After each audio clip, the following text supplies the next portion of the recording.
Hello everyone, my name is Josh Hopkins and today I will be showing you my electrical engineering design project for my ECE electrical engineering design class at Memorial University for Dr. Iqbal. Today we will be going through the final design portion of my product, and today I will show you exactly how my product works and give you a full run through. So to begin, I'll give you guys a little run through on how my system works, and then we'll go through my code, and then I'll give you guys a little demonstration, followed up by showing a working app as well as a working data logger. So to give you guys a little run through on how my system works, I'll just explain how we calculate all our data. So the way we calculate our data is we use a Hall sensor, which is a magnet sensor, to pick up a magnet that is attached to the wheel of the exercise bike. So every time the wheel is picked up by the Hall sensor, it is logged as one rotation. So the way we calculate speed is we divide the distance by the time between two high inputs. So we know the distance of our wheel is, I think, 1.14 meters or somewhere around there. And then we divide that between the time it took to do a full rotation. The way we calculate distance is we multiply the amount of rotations logged by the length of that wheel to give us the full distance we have traveled. And then the way we calculate calories is that it's proportional to the distance. So the formula for calories that I use is the body weight of the rider. So I just chose a fixed amount of, I think, 170, which is the average body weight, or 180. And then multiply that by the distance traveled, and then divide that by 2, and that'll give you your calories. Some other features that are in the system include a button, 2 buttons. The first button is used to switch between kilometers and miles. And then the second button is used to power the system on and off, as well as reset the data. Our last feature, not our last feature, one of our other features is a buzzer. This buzzer is programmed to sound off for half a second every time the rider passes either 2 kilometers or 2 miles. So after every multiple of 2, the rider will get a little buzz sound just to let them know that they've traveled so far. Some other things our system includes is an SD card data logger, so that the rider can view their data after the ride. And then we also have a Bluetooth module that will stream to an app so our rider can view their data using their phone while riding. Now we will go through the code that is used in my project. So to begin, we start with all the included libraries, as you can see here.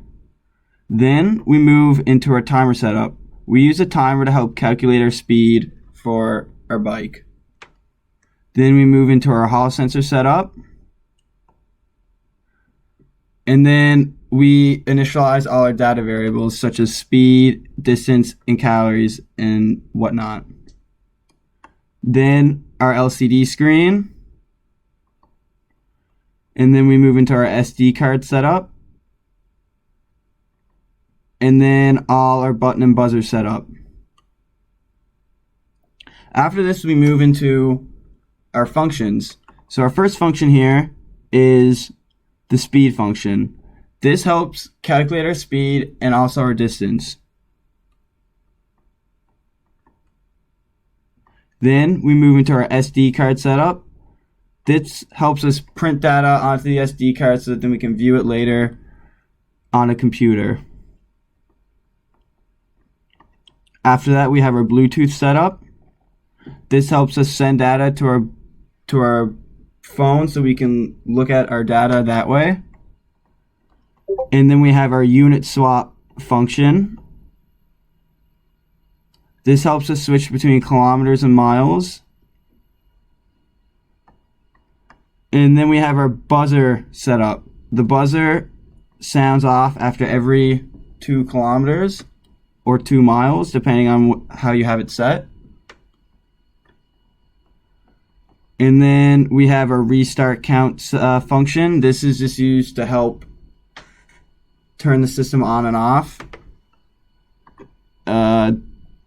Then our actual restart function, this will turn the system on and off and print our data as well. And then we get into our setup. You can see here. This portion here is to help with our SD card. So if our SD card is not in our adapter, then the system cannot start. And then we get into our loop where we call back all our functions. So the restart count, the restart. So this, when the system is initially turned on, there's nothing displaying on the screen because it's turned off. And then once we click our button, all our screen will light up and all the data will show. And then we have our speed calc, our unit swap, our buzzer distance. This is just to help with the buzzer. And then our buzzer sound, our Bluetooth function, and our SD card function. So all of this together helps run my code. So this is my finished product. If we see here, we have our power/reset button right here, and we have our unit swap button right here. Our LCD display screen is right here, and our SD card is right here. So to begin getting results, we have to click the power button, and then our rider can start riding. Slow down a bit. So as you can see, the rider can view their speed as well as see how far they've gone. The calories they burned are on the far right. And now if we want to switch to miles, we can click this button. Now we can see our distance has been converted as well as our speed. So if we want to switch back,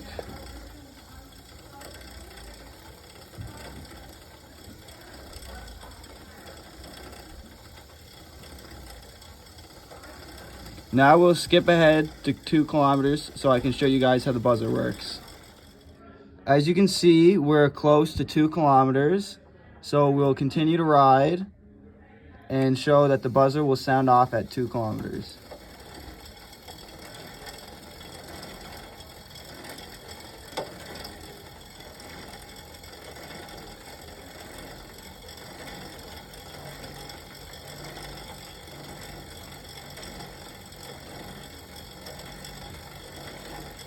Going.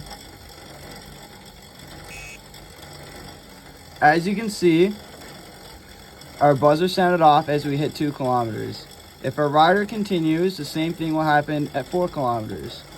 If we click our button here and switch it to miles, once we get to 2 miles, the same thing will also happen.